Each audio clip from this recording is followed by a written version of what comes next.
Hello everyone.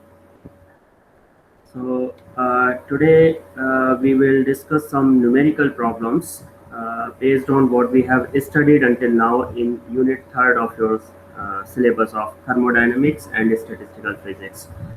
We have already studied about Maxwell's thermodynamic relations. We have seen their applications as well as we have understood some liquefaction of the gases.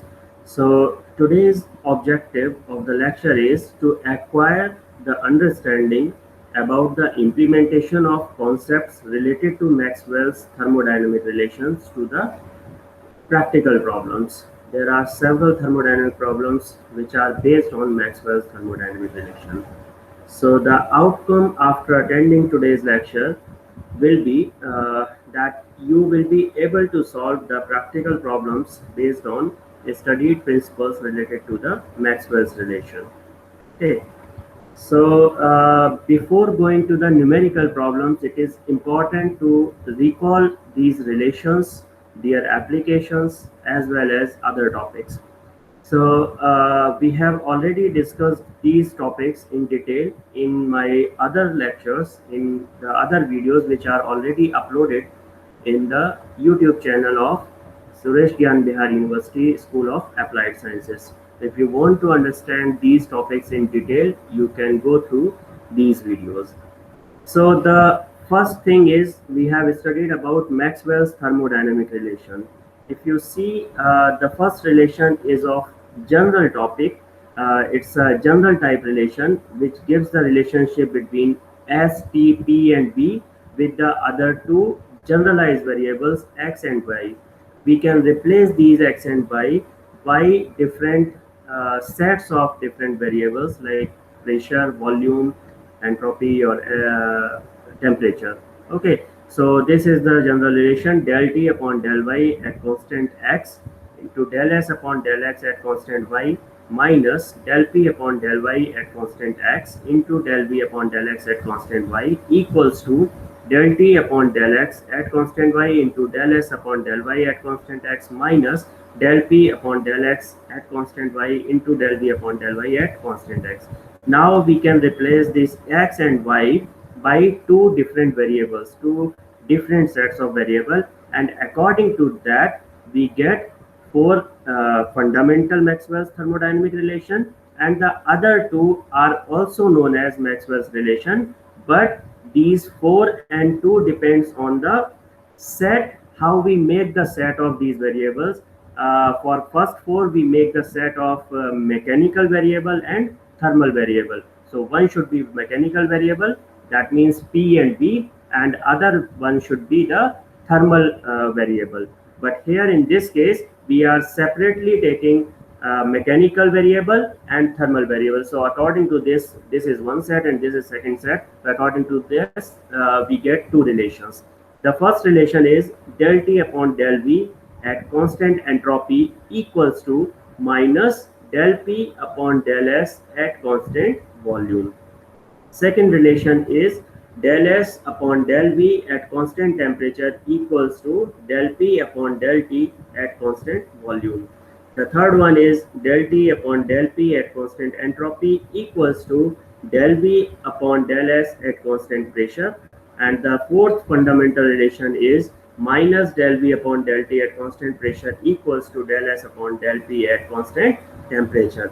These are, remember, these are the four fundamental relations. Now the other two are depending on the separate sets of mechanical variables and thermal variables.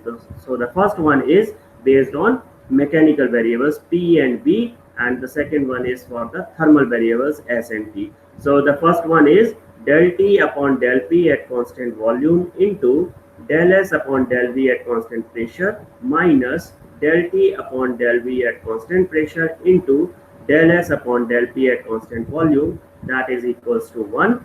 The second relation is del P upon del T at constant entropy into del V upon del S at constant temperature minus del P upon del S at constant temperature into del V upon del T at constant entropy, that is equals to 1. So these are all relationship of Maxwell's. Now There is another thing which are defined as thermodynamic potential. These were actually four.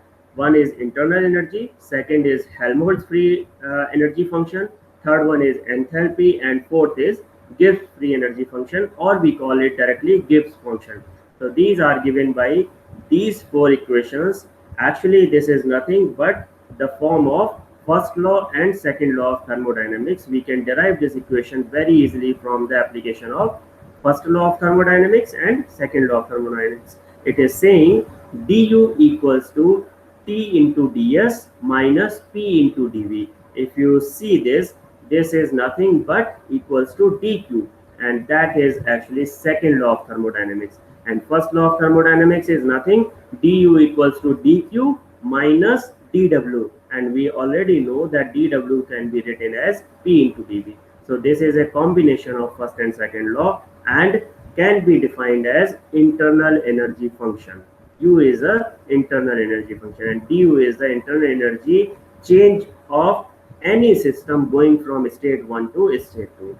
The second function is related to Helmholtz energy function and represented as F, and is equals to U minus T into S. Okay, where U is internal energy, T is absolute temperature, S is entropy.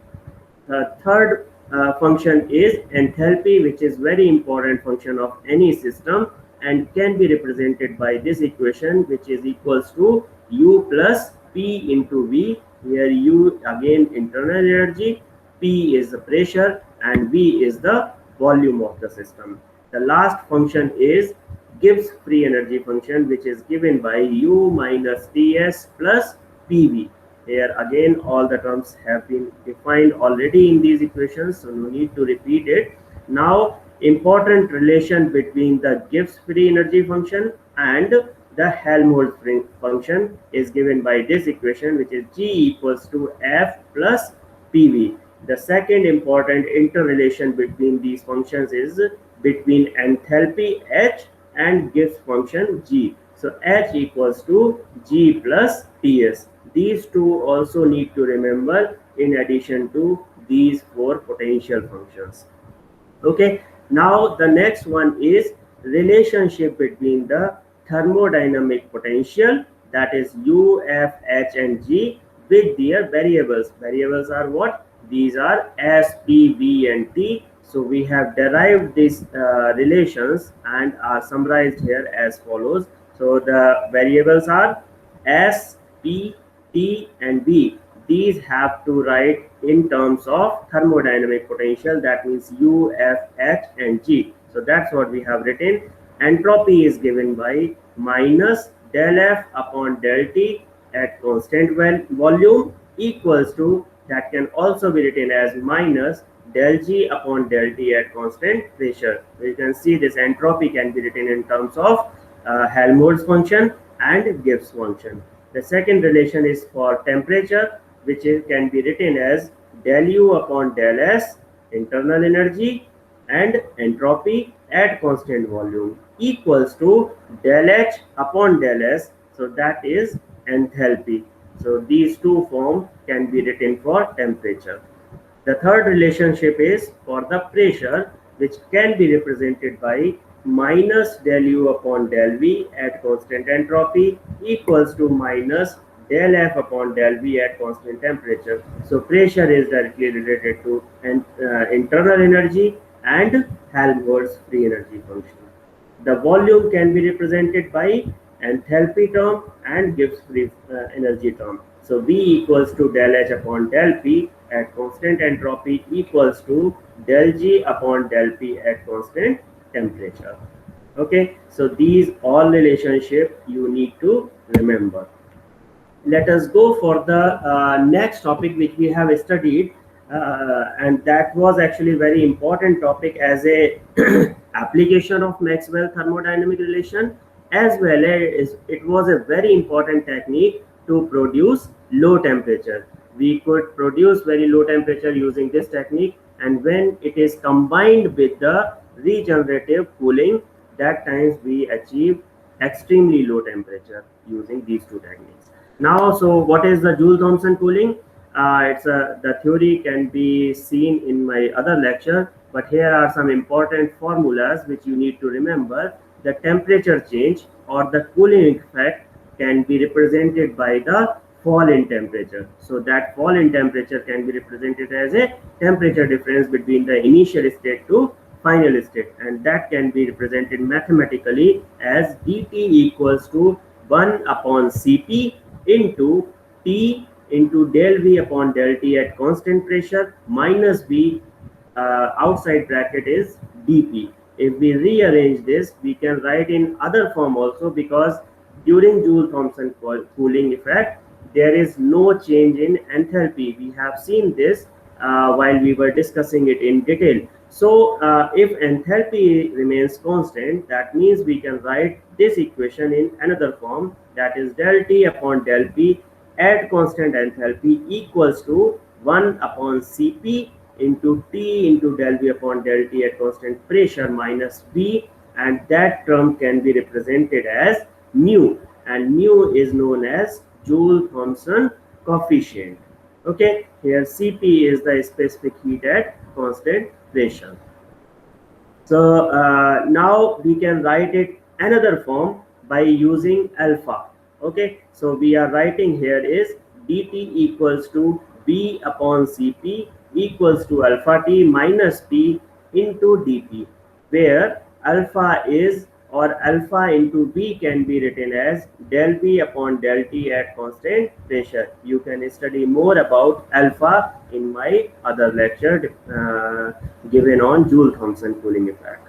Okay, here dP, important point from the analysis point of view. From this equation, we can conclude three different conclusions.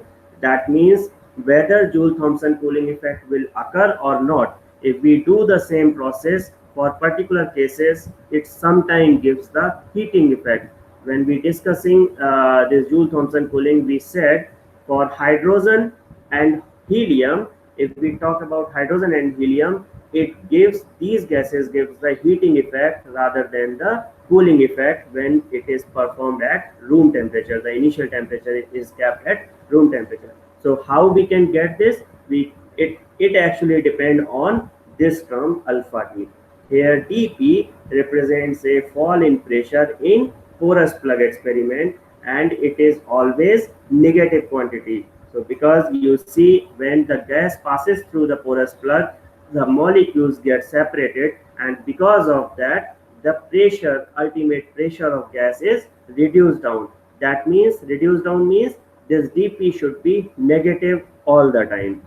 So if dP is negative, the sign of dt will depend on only this term, right? If alpha t minus 1 is positive or is greater than 0, that means alpha t will be greater than 1. And if alpha t is greater than 1, then this quantity will be positive. So overall quantity will be negative, because this is positive, this is negative. That means there will be a cooling effect. If dt is negative, there will be a cooling effect. That means the first conclusion from this analysis is there will be cooling effect if dt is negative or alpha t is greater than 1. Second thing is, if this term becomes 0, alpha t equals to 1, right? If alpha t minus 1 equals to 0, then alpha t will be equals to 1, and that time this whole term will be 0. So dt is equals to 0 means the temperature will not be changing during Joule-Thomson effect. So there will be no heating effect, no cooling effect if alpha t equals to 1. The third case is alpha t minus 1 is less than 1, or we can write alpha t less than 1. If this is the case, the term this one will be negative, and if it is negative, this is negative. If both are negative, that will make dt positive. If dt is positive, this means there will be heating effect. So the heating effect will be there if dt is positive, or alpha t should be less than 1. Now this Joule-Thomson cooling effect we have studied for two different cases. One is ideal gas, second is real gas. So for ideal gas, there will be no change in temperature. That means ideal gas does not follow Joule-Thomson cooling effect, and that's why Joule-Thomson cooling experiment was considered as very good experiment to identify whether the supplied gas is ideal or real. Okay, the second case is for real gas, where we have introduced our van der Waals equation and found the temperature change dt can be written as 1 upon Cp into 2A upon RT minus B into dP. Now again, we can analyze this term. Here we already know that Joule-Thomson cooling effect experiment, dP is always negative. So the sign of dt will depend on the sign of this term.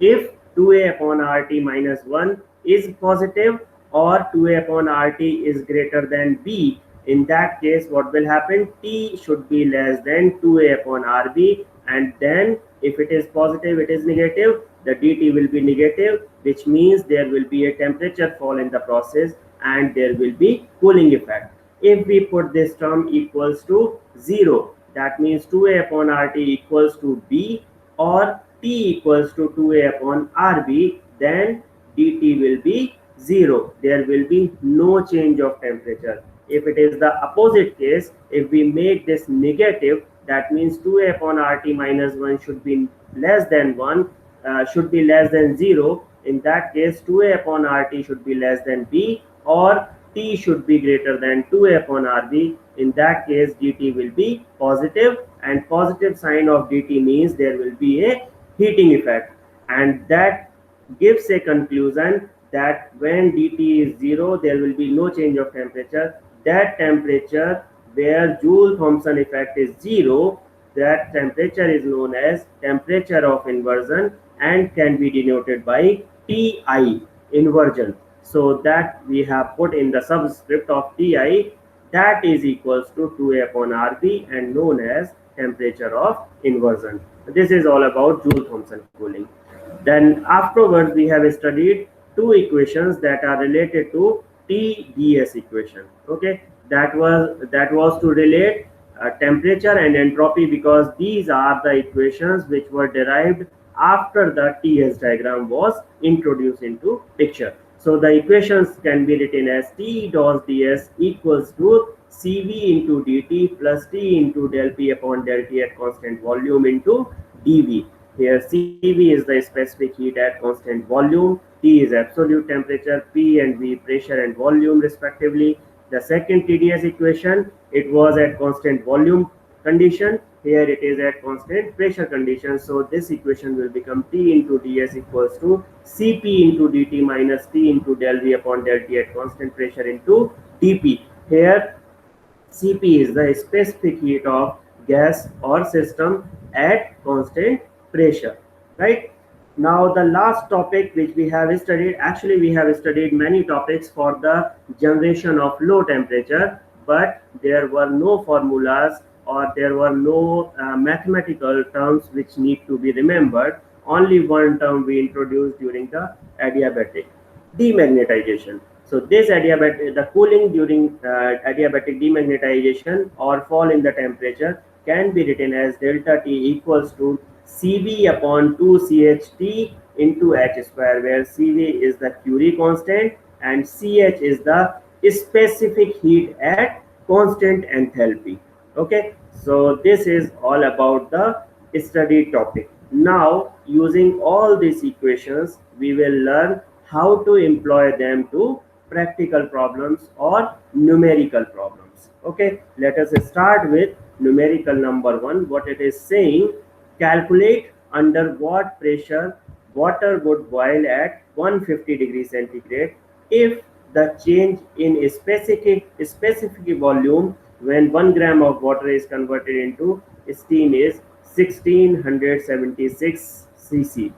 Given there are some parameters which are given for this numerical. The first parameter is latent heat of vaporization of steam, is given as 540 calorie per gram, and second term is given as J equals to 4.2 into 10 to the power 7 earth per calorie, and 1 atmospheric pressure is given as 10 to the power 6 dynes per centimeter square. Right now, How to solve this?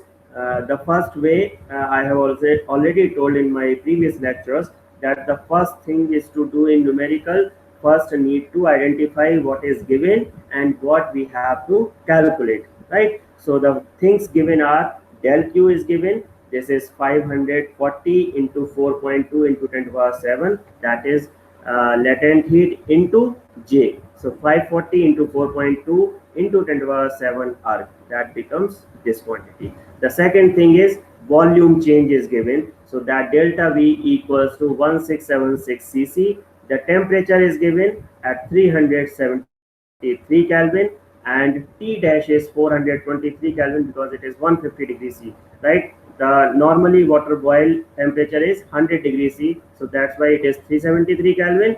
And now it is asking what will be the when water boil at 150 degrees C. That means it becomes 423 Kelvin. So the delta T for these two temperatures will be 50 Kelvin. And the last point, which is given as the atmospheric pressure, it was given here. So P1 equals to 1.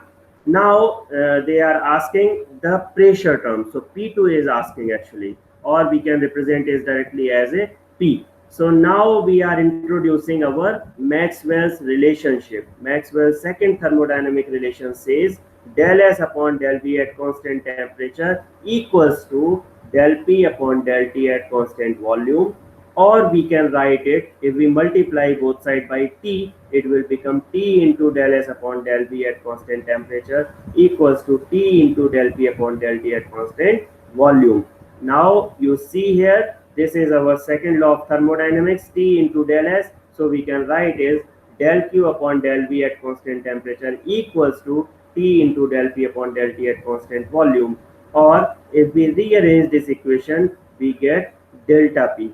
From here, delta P will become del T upon T into del Q upon del P at constant temperature. Now you see here, we know everything given. Del T we already know, T we already know, del Q we have already calculated, and del V is already given. So putting all these values in this equation, we finally get the answer as 1.814 into 10 to the power 6 dynes per centimeter square. And it is already given that 1 atmosphere is equals to 10 to the power 6 dynes per centimeter square. So we can change it in terms of atmospheric pressure, and that will become 1.814 atmospheric pressure. Now we know already, because it is asking at what pressure water will boil at 150 degrees centigrade. We know at 1 atmospheric pressure it boil at 100 degrees centigrade. So the difference is 1.814. We will add this with 1 atmospheric pressure. So that will become the pressure at which water boil at 150 degrees centigrade will be equals to P1 plus delta P, what we have calculated. P1 is already 1 atmosphere. We know that 100 degrees centigrade boiling temperature. So it will become 2.814 atmospheric pressure. This is our answer. Now we will move to numerical second, which is saying calculate under what pressure ice will freeze at 272 Kelvin. You already know that ice freeze normal condition at 273 Kelvin, that is 0 degree centigrade. Now it is asking under what pressure ice will freeze at 272 Kelvin if the change in specific volume when 1 kilogram of water freezes is 91 into 10 to the power minus 6 meter cube. So there is a volume change, right? And that is the mass of water. And the last thing is given as latent heat of ice, which is equals to 3.36 into 10 to the power 5 joule per kilogram, right?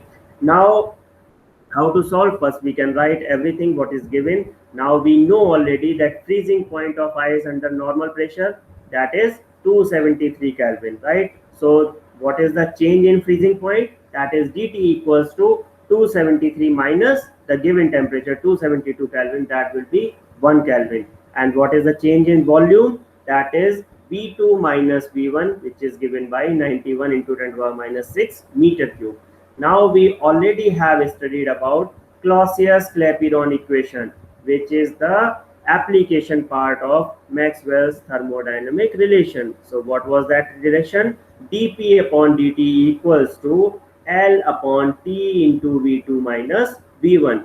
We will check dP will be equals to L into dt upon T V2 minus V1. Now we know the value of L is given here into dt. dt we have already seen 1 Kelvin, so we put 1 Kelvin. Divide by T is 273 Kelvin into V2 minus V1 is already is given 91 into 10 to the power minus 6. So we have put this here. Finally, we get 1.352 into 10 to the power 7 Newton per meter square. Now, from the definition of atmospheric pressure, we know that 1 atmospheric pressure is equals to 10 to the power 5 Newton per meter square. So this term will be changed into 1.352 into 10 to the power 2 atmospheric pressure, or we can write is 135.2 atmospheric pressure. Now what will be the pressure? Ice will freeze at 272 Kelvin. This pressure plus atmospheric pressure, that is 1. So 1 plus 135.2 equals to 136.2 atmospheric pressure is the right answer when the ice will freeze at 272 Kelvin. Right? Now let us move to our next question, which is determine the temperature of inversion for helium gas. Here the given quantities are A equals to 0.0034 Newton meter to the 4 per mole square. B, these A and B are van der Waals constant, remember. So B equals to 0.0237 into 10 to the power minus 3 meter cube per mole, and R, this is the gas constant, which is 8.31 joule per mole Kelvin. Okay, now we know everything we are given by this. Okay, the temperature of inversion is given by Ti equals to 2A upon RV. That we have to calculate. We already have all the values here. When put these values, we get the answer 34.5 Kelvin. Here remember, every time whenever we calculate the temperature or we put the values, we always put the values in Kelvin scale, absolute scale of temperature. We never use degree centigrade for the purposes of thermodynamic calculations. Right? Now let us move to our next numerical, which is saying determine the Joule-Thomson coefficient of carbon dioxide gas at 300 Kelvin. Given parameters are Cp equals to 36.69 joule per mole Kelvin. A is given, now this is given in 3.6 liter square atmospheric pressure per mole square. B is given 4.267 into 10 to the power minus 2 liter per mole, and R is 8.4 joule per mole Kelvin. Now Cp is given as 36.69 joule per mole Kelvin, right? T is already 300 Kelvin, it is given here. Now we have to convert A, because now it is given in liter square, we have to convert it into Newton meter to the 4 per mole square, because to make it in the same units as that of other parameters. So what we do is 3.6 into 10 to the power 5, that is to change atmospheric pressure, into 10 to the power minus 6, that is to change liter square to meter, right? So it will become 0.36 Newton meter to the power 4 per mole square. Similarly, we can change B also, 4.267 into 10 to the power minus 2 liter per mole, and R is given as 8.4 joule per mole Kelvin. Now here we can change B in the same way as we change A, right? Now we get all the values which are necessary to calculate Joule-Thomson coefficient. We have seen what is the formula for Joule-Thomson coefficient, that is given by mu equals to 1 upon Cp into 2A upon RT minus B. Putting the values here, we will get our final answer as 6.6 into 10 to the power minus 6 Kelvin meter square per Newton. So this is our answer for this question. Let us move to next numerical. What it is saying, it is asking to calculate the boiling point of benzene under a pressure of 80 centimeter of mercury, The normal boiling point is 80 degrees centigrade. The latent heat of vaporization is given as 380 joules per gram. Density of vapor at the boiling point is 4 gram per liter, and the liquid density is 0.9 gram per centimeter cube. So here what is given is now dP. Already it is giving the dP. It is asking under a pressure of 80 centimeter, but normal atmospheric pressure is 76 centimeters. So the pressure difference is dP 80 minus 76, which is 4 centimeter of mercury. Now we will change it to the standard units, that is dynes per centimeter square, and for that we will use P equals to H into D into G formula. Here H is given 4, which we have already calculated, into density of mercury is 13.6 and the value of G is 980. So we will get the final answer by solving this multiplication. The temperature is given as 80 degrees centigrade here, normal boiling point. So we will convert it into Kelvin scale, which will be 80 plus 273, which is equals to 353 Kelvin. The latent heat given as 380 joules per gram of vaporization. So that we will change into arcs per gram, because everything in CGS system. So 380 into 10 to the power 7 arcs per gram. The volume are given, B1 equals to 1 upon 0.9, because density is given, we can calculate. Here it is asking for 1 gram. So we will calculate 1 upon 0.9, and that will become 1.11 centimeter cube. The V2 is given 4 gram per liter. So we can calculate, this is the density. So from density we can calculate 1000 upon 4, which will become 250 centimeter cube. Now we know the Clausius-Clapeyron equation is given by dP upon dt equals to L upon T into V2 minus V1.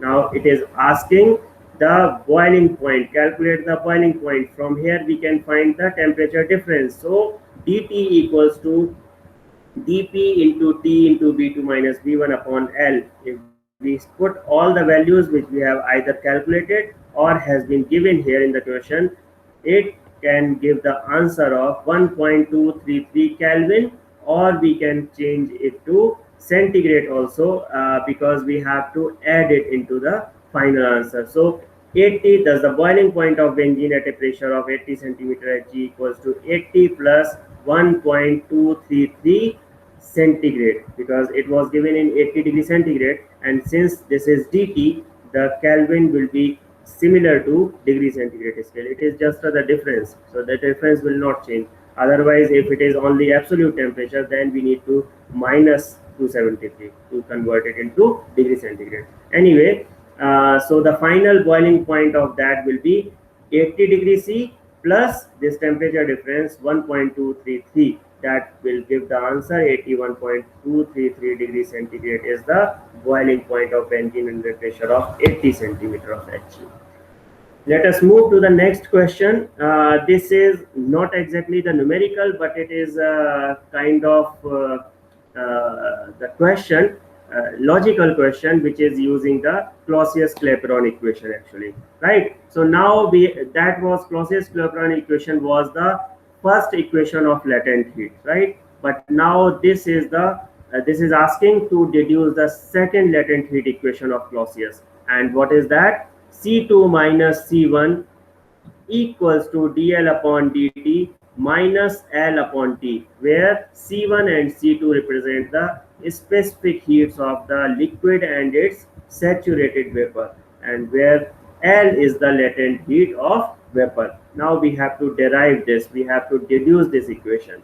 Now we know already, for a change of state from liquid to vapor, S2 minus S1 equals to L upon T. L is latent heat, T is the temperature, and S1 and S2 are the entropies of state 1 to state 2, liquid to vapor, right? S1 is corresponding to liquid, S2 is corresponding to vapor state.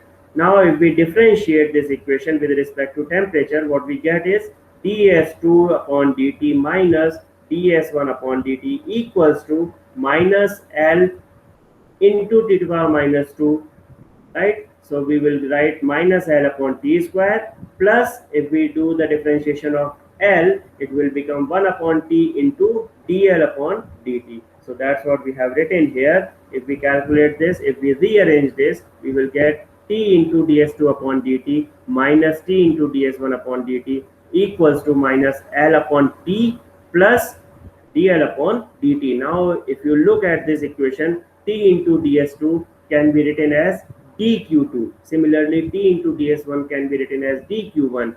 And you know already that dq2 upon dt can be written as C2, the specific heat, right? As similarly, we can write this also in terms of specific heat. It will become C1. These are the specific heat of liquid and vapor, and that will be given by dl upon dt minus L upon T. And this is the second latent heat equation given by Clausius. Now again, the next numerical is also theoretical type, and it has to deduce that Cp minus Cv equals to T into E into alpha square into B, where T is the absolute temperature, E is the modulus of isothermal elasticity, alpha is the coefficient of volume expansion, and B is the specific volume. We already know to solve this or to get this relation, we need to consider again Maxwell's thermodynamic relation, and that should be from second thermodynamic relation, and it is given by del S upon del B at constant temperature equals to del P upon del T at constant volume. From the definition of Cp and Cv, it is written as, it can be written like Cp equals to del Q upon del T at constant pressure equals to T into del S upon del T at constant pressure. Similarly, we can write Cv also. Now let us consider that entropy is a function of temperature and volume. We can write, since we know already entropy is a perfect differential, ds equals to del S upon del T at constant volume into dt plus del S upon del V at constant temperature into dV, right? If we rearrange this or we write the values, we can write del S upon del T at constant pressure equals to del S upon del T at constant volume plus del P upon del T at constant volume into del V upon del T at constant pressure. We have just simply divide whole equation by temperature dt. Okay. Now, if we rearrange this, we will multiply whole equation by T. It will become T into del S upon del T at constant pressure equals to T into del S upon del T at constant volume plus T into del P upon del T at constant volume into del V upon del T at constant pressure, right? Here we have changed this to this by Maxwell relation, right? Remember this. Now we know this T into del S will become del Q upon del T at constant pressure, and which is equals to Cp, right? We can write this term as Cp equals to T into del S upon del T become del Q upon del T, and which is equals to Cv. It will be Cv plus T into del P upon del T at constant volume into del V upon del T at constant pressure. This mark as equation number 1. Now again, taking the general equation of a state for a gas, that is pressure is a function of volume and temperature. So pressure is perfect differential, and we can consider it as dP equals to del P upon del T at constant volume into dt plus del P upon del V at constant temperature into dV. So it will become, if we rearrange it, dP upon dt equals to del P upon del T at constant volume plus del P upon del V at constant temperature into del V upon del T at constant pressure. Now we are considering at constant pressure here. At constant pressure, what will happen? dP will be 0. So that term will become 0. 0 equals to del P upon del T at constant volume as it is plus del P upon del V at constant temperature into del V upon del T at constant pressure as it is.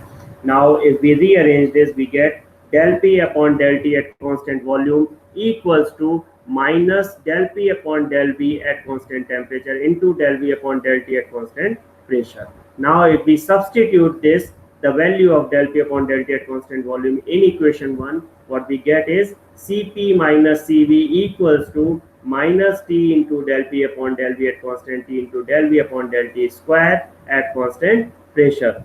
But we know already from the definition that the bulk modulus of elasticity can be written as E equals to minus B into del P upon del V at constant temperature. And the second thing, from the definition of coefficient of volume expansion, alpha can be written as alpha equals to 1 upon B into del B upon del T at constant pressure. Now, if we combine these two equations in equation number 2, what we get is Cp minus Cv equals to T into E into alpha square upon V, and that's what we need to prove according to our question, right? Now, let us move to the next numerical, which is asking, using Maxwell thermodynamic relation, prove that for any substance, the ratio of the adiabatic and isothermal elasticity is equal to the ratio of the two specific heats.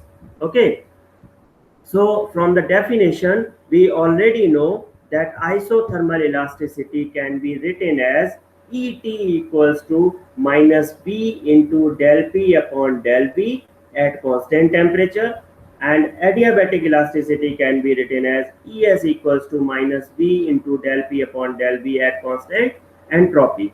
Now, if we divide with each other, like Es upon Et, we will get del P upon del V at constant entropy divided by del P upon del V at constant temperature. This B and B will cancel out each other. Now, if we expand this in a way that del P upon del T at constant entropy into del T upon del V at constant entropy, you just see del T can be cancelled out and we will get the original term. So we have just expanded it in a different way. Similarly, the denominator can also be changed to del P upon del S at constant temperature into del S upon del V at constant temperature. Rearranging this, we are taking the term del S upon del P at constant temperature from the downside to the top side. So this is reversed when we go to the top. It will become del S upon del P at constant temperature into del T upon del V at constant entropy as it is, divided by del T upon del P. This term will go down, so it will become del T upon del P at constant entropy into del S upon del V at constant temperature. This is our equation number 1. Now, from Maxwell's thermodynamic relation, we already know 4 different relationships. Del T upon del V at constant entropy equals to minus del P upon del S at constant volume. Similarly, we know all the 4 relationships for that were proposed by Maxwell. Now, if we substitute all these values in our equation number 1, what we get is Es upon Et equals to del V upon del T at constant pressure into del P upon del S at constant volume divided by del V upon del S at constant pressure into del P upon del T at constant volume. Now again we are rearranging it. We are taking what? Here, this is at constant pressure. We are collecting the terms at constant pressure. So that means this term will go upside and it will change the order of this del V upon del T at constant pressure into, when this term will go to the top side, it will become del S upon del V at constant pressure, divided by, similarly, this term will go downside. It will become del S upon del P at constant volume into del P upon del T at constant volume. This term will be as it is.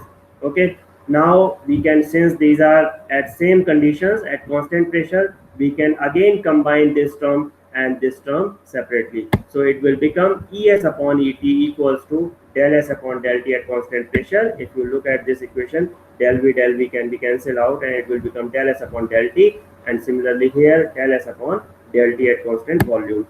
It will become this expression. Now if we multiply top and bottom by T, it will become T into del S upon del T at constant pressure, and this T into del S is del Q. That means del Q upon del T at constant pressure divided by del Q upon del T at constant volume, and this is by definition is known as specific heat at constant pressure, and this term is known as specific heat at constant volume. That can be written as Cp upon Cv, and we already know that the ratio of specific heat at constant pressure and volume is written as gamma. So Es upon Et equals to gamma, and this is the required relation which was asked in our numerical.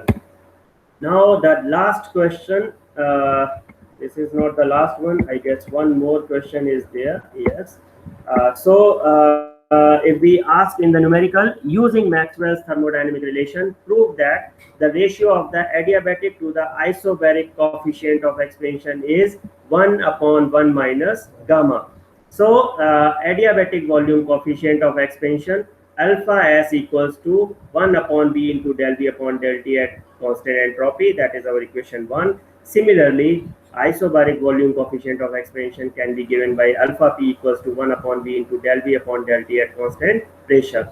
If we divide each other, alpha S upon alpha P can be written as 1 upon B into del V upon del T at constant entropy divided by 1 upon B into del V upon del T at constant pressure. If we solve this, we can write 1 upon del T upon del V at constant entropy into del V upon del T at constant pressure, right? So we know from the thermodynamic relation that del T upon del V at constant entropy can be written as minus del P upon del S at constant volume. Okay, now putting this value in our above equation, it will become alpha S upon alpha P equals to minus 1 upon del P upon del S into V into del V upon del T at constant P, right? Now again solving this, we get alpha S upon, this is simply mathematical solution. This is just a mathematical calculation. We are taking this term to the top side. Okay, it will become minus del S upon del T at constant volume divided by del P upon del T at constant volume into del V upon del T at constant pressure equals to, if we multiply this by T, it will become T into del S upon del T, and from second law of thermodynamics it will change to del Q, which is again the specific heat at constant volume. And we also know that this relation is equals to Cp minus Cv, right? Putting these values to this equation, we get alpha S upon alpha P equals to minus Cv upon Cp minus Cv. If we solve this, we take Cv into denominator, it will become 1 upon 1 minus Cp upon Cv, and we know this relation is known as gamma. We can write it as a gamma. So alpha S upon alpha P will become 1 upon 1 minus gamma. This is the required relation which we need to prove according to numerical. Now the last numerical for today is related to the cooling process, the production of low temperature by adiabatic demagnetization. It is asking to calculate the cooling produced by adiabatic demagnetization of a paramagnetic salt as the field is reduced from 10,000 oersted to 0 at initial temperature of 2 Kelvin. So the initial field was 10,000 oersted and it becomes 0 at initial temperature of 2 Kelvin. Given parameters are Curie constant per gram, mole per cc is 0.042 degree per gram per oersted square, and Ch, the specific heat at constant enthalpy, is given as 0.42 joule per gram per degree. Okay, we know the formula for cooling process by adiabatic demagnetization is given by delta T equals to minus Cv upon 2 Cht into H square. We know all the parameters. We can calculate it by putting these values in our formula, and when we substitute these values, we get the right answer as minus 0.25 Kelvin. So this is our answer, what we can produce this cooling. So this is all about today's lecture. I hope all the concepts and theories which we have discussed in our previous lectures are clear now according to these numericals.